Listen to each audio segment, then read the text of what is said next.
আল্লাহ ভরসা। সময় খুব সংক্ষেপ, আলোচনা খুব দীর্ঘ। আল্লাহ ভরসা বলতে গেলে প্রত্যেকটা মানুষ আমরা দুনিয়াতে চলাফেরা করার ক্ষেত্রে আমরা কোনো না কোনো ব্যক্তির ওপরে ভরসা করে আমাদের দুনিয়াতে চলা লাগে।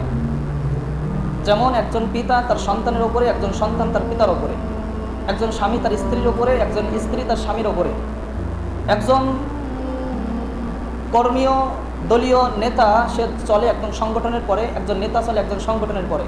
এক একজন ব্যক্তি এক একজন জায়গায় এক একটা স্থানে কারোর না কারোর ওপরে সে ভরসা করে রয়েছে।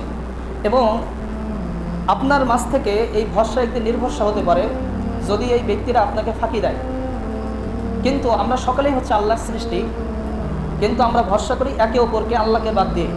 যখন তারা আমাদের মাঝ থেকে চলে যাবে, ফাঁকি দিবে, তখন আমরা হতাশ হয়ে যাব, অন্ধকার অচ্ছন্ন হয়ে যাব।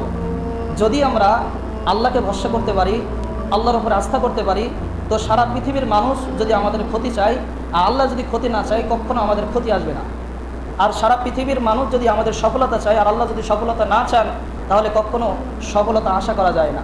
এজন্য সর্ব অবস্থায়, সর্বক্ষেত্রে, সর্ব জায়গায় একমাত্র আল্লাহ রাব্বুল আলামিনের সাথেই নির্ভর করতে হবে, আস্থা করতে হবে, ভরসা করতে হবে।